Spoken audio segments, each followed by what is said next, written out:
Go confidently in the direction of your dreams. Live the life you've imagined. Thoreau.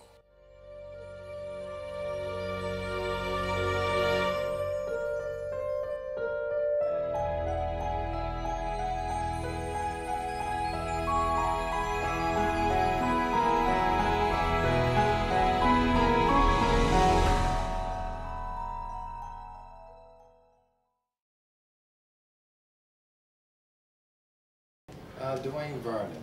Dwayne actually is a very jovial individual. I think I like to make people around me laugh. So much going on in the world today, so it's always good to see people smiling. But when people really actually get to know me, they actually find out that I could be a very loving individual. I'm very committed, very trusting towards my friends and family. Very accepting. I'm not judgmental. I guess I'm just your average, everyday brother that's trying to find the same things that everyone else in life is looking for. The special person to spend the rest of their life with, and good friends. And I think once you have that in your life, it makes your life much more fulfilling. What are some of the influences when it comes to my writing? And I think a lot of the influence comes from the friendships that I've developed over the years. I'm a firm believer that the family that you born into isn't the family that you die with, so to speak. And it's like over the years I've developed friendships that are based on strong commitments, trust, and it's almost one of those things that with the friends that I have, I feel as though if I was to fall back, that without a doubt, I know that they would catch me. As a black gay man, you go through a lot of trials and tribulations with family members, and your refuge is the friendships that you developed over the years with your friends, and you actually end up knowing a little bit more about your friends than you know about your own family. And as a black gay man and hearing the other stories, they're so similar. So I figure, why not put those things, or those stories in the book for others to read. When I say others, I'm meaning the heterosexual communities, or those families of those gay men or gay women, and it gives them the opportunity to see the other side and to actually read those stories, and maybe in some small way, maybe they'll take the opportunity to think and see the emotions and the things that black gay man goes through, and maybe it would help to fix the broken relationships.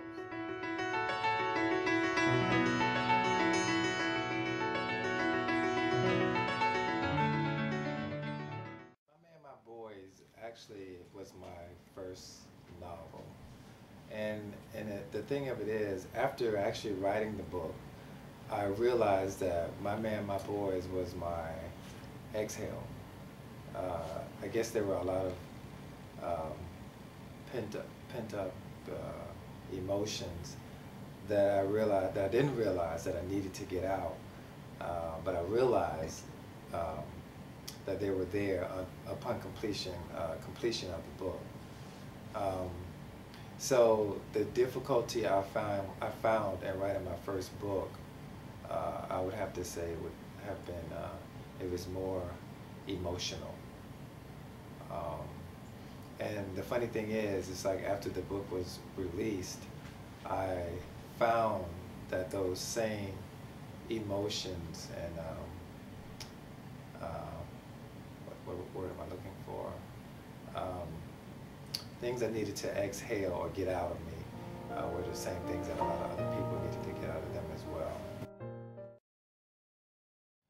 Well, in My Man, My Boys, there was really no main character. I think in each given point in time, there was a part of the story that a character actually went through, which is something that I could actually relate to. Let's start with Tarif. Tarif lost a lover through a hate crime. Um, and I think when it came to Tarif, there was a friend of mine who had passed away, a very good friend of mine. And I think at some given point in time, I never really got a chance to get those emotions out from losing that individual. So I took those emotions and gave them to Tarif when Tarif lost someone close to him in the beginning of the book. There's another character, his name is actually Chuck, who actually he's out of prison, and it's funny because I have a friend who's out of prison, and I hear all the time that people don't give you a second chance, that they're always looking at the fact that you were in prison. They don't remember the fact that you paid your dues and you're out here, you're trying to do the right thing. So, you know, I guess it's a lot of the situations that people go through in their lives, I wanted to put in those books. I could relate to a lot of them, not most of them, but they become true when someone that reads the novel has experienced what that character has experienced, and so they're able to relate. So that truth becomes their truth.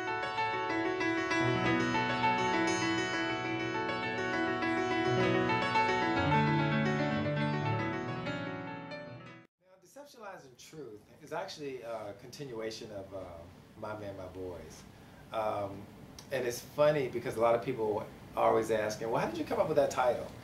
And I always say when you start out to deceive someone, you have to lie, but eventually the truth comes out. There are a lot of things going on today in our community. Bullying, kids committing suicide. And I find it very interesting that these are things that I wrote about back in like 2006 or 2007.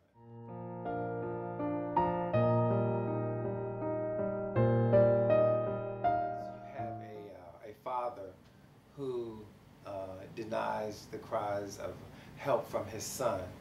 And his son feels that he's disappointed his father and lets his father down. And the end result is his son committing suicide. So now the father has to deal with the fact that his son didn't disappoint him, but he disappointed his son, and he let his son down because he wasn't there as a father should be for his son. The other scenario with sports, you have an NFL player who's comfortable in his sexuality, and now that the fact that he's gay is out, then he'll find out whether his friends will stick by his side or will they actually turn their back on him. And I think there's the whole premise behind Deception, Lies, and Truth is people aren't really afraid to disclose their sexuality. They're pretty much afraid of what people would do with that information.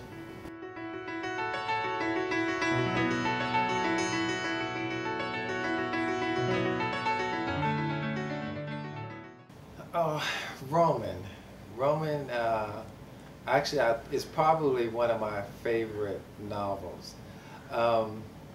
But Roman actually deals with I guess you would say, drug dealer, street thug kind of an individual, whose life is filled with turmoil. And there's another character. His name is Quentin, who's a gay man, going to school, trying to become a doctor. And their lives are thrown together by unexpected circumstances.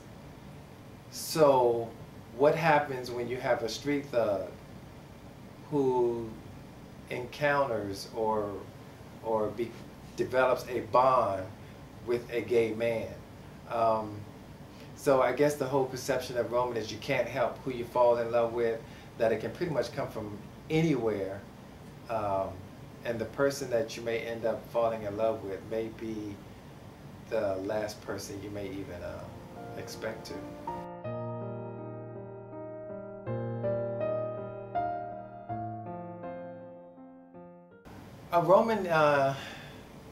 Roman is well, I guess I wouldn't call him a fictional character, because you have so many other, so many characters or so many people that are out there in the world today that sell drugs, and they may be killers or whatever. And the interesting thing is like when people talk about gay men, they never think of gay men as drug dealers or thugs or killers, because they are immediately, you think gay, you think weak. So even though Roman may be in a relationship with a female, and with that relationship gone bad, and then he runs into this guy who gives him everything that most of his friends or women haven't given him, as far as maybe support or wanting to know, what do you really want out of life? And this is something new to Roman. And then with the turmoil going on in his life, he finds this individual, and now he's dealing with the fact is, how can I, or how did this happen? I find myself in love with another man.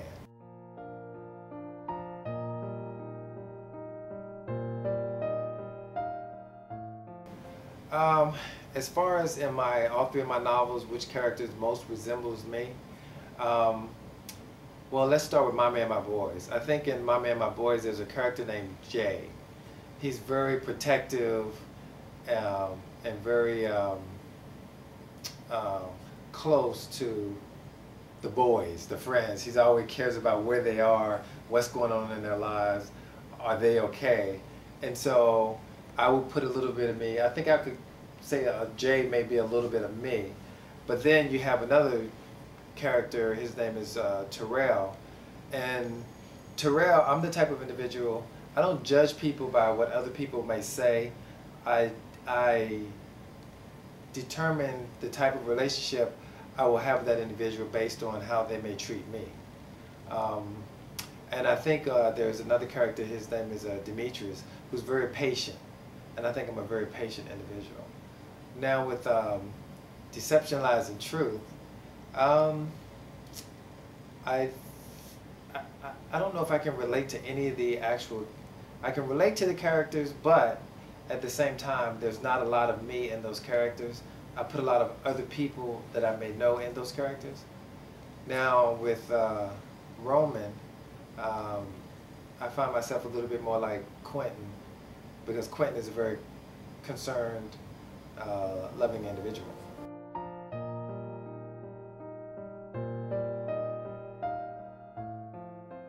Some of the experiences in promoting my work, there are actually a few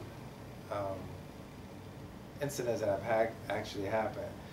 With my first novel, there was a young woman who had sent me an email and said that she really needed to talk to me. I really need to talk to you. I really need to talk to you. And I try and make myself as accessible as possible, because I feel if you can take the time out to buy my books, then I can take the time out to talk to you to find out what you're looking for and what more you may want to see.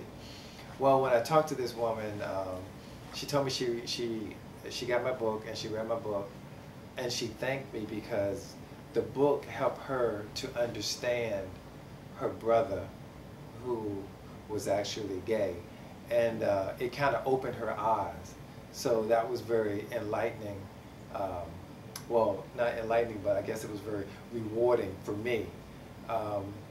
And then I've got a few emails from different guys that have read My Man, My Boys, and they felt that by reading My Man, My Boys, that there's hope out there that someday they can find that true love and that relationship that is actually out with Roman. When I actually wrote Roman, I wrote it with no, I wasn't going to do a sequel. It was just going to be Roman, it was just going to be one book, and that was it. But it's like people are really drawn to Roman. It's a different type of a novel. I've heard a lot that it's very refreshing. So you know, I go to my email, there's so many emails like, okay, Dwayne, you've got to do a sequel to Roman. You've got to do a sequel to Roman. Because I actually really fell in love with the characters. And deception lies in truth. I think it helps a lot of fathers, you know, that may take the time out and read the book. As a writer, in the next 5 to 10 years, I'd love to see my work go to film. One of the biggest things that I'm looking for is if through my writing that people can become more educated about the gay life, because I'm a firm believer that people are only afraid of what they don't understand. So if I can continue to write these type of novels that will give individuals, well, that would enlighten the heterosexual community to help them understand the gay black man or just gay man or woman, period, then I feel that I was able to create that bridge that they needed to cross, and that I think is more rewarding to me than anything else. Well, I guess I'm finding myself to become more of a gay activist because, and I use my writing and Facebook stuff to, and I guess the whole thing is I'm just trying to bridge the gap. I would like to see the gay community to come together a little more because I think they're separated. And I would like to see the gay community as well as the heterosexual community, I would like to see more harmony. So, and I have to use my writing as a tool in order to get it done. Then that's what I'll continue to do.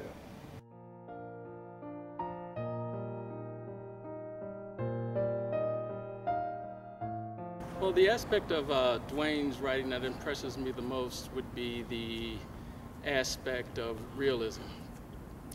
Even though the books are fiction, the situations are really nonfiction.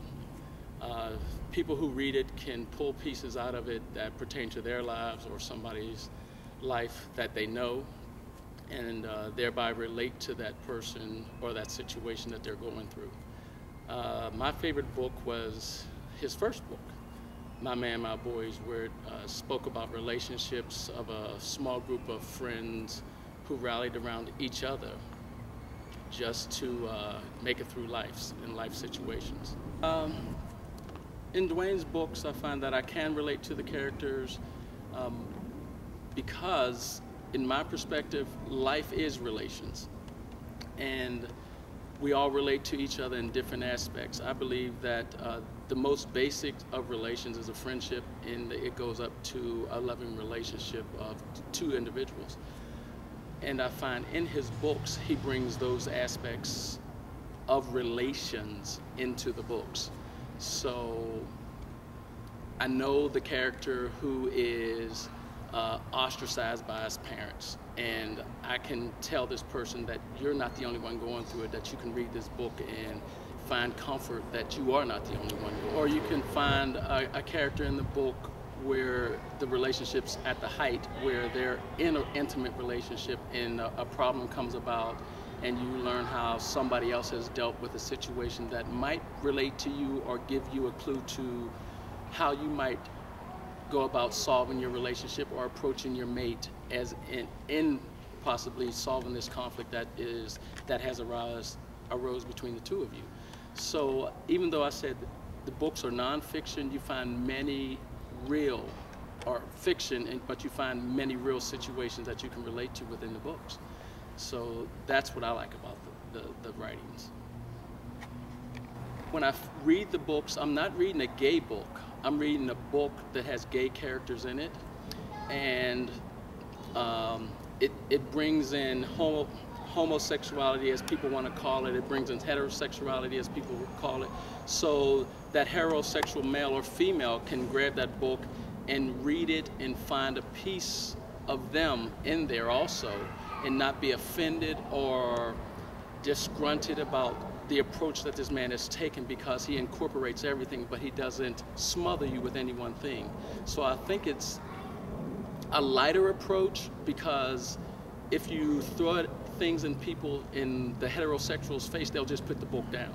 But in his approach, it's like, here's some characters, some are straight, some are gay, you know, some are friends, some are lovers, and you're not just pounded on about this gay situation and say, swallow it. You know, you get a little bit of it, and then you get a little bit of this heterosexual sexual situation with this female, or this heterosexual male situation. And it's a story about life. It's really a story about life with gay characters and heterosexual characters within it. That's what I like. I'm not reading a gay book about men and sex. I'm reading a book about life. We encompass as gay black men, you know, once you leave home, I believe the family that you're born with isn't the family that you die with. So you embrace these group of friends that you know more about them than you know about your own family. So my novels deal with homophobia, gay bashing, everything that a gay black man has to go through as a child.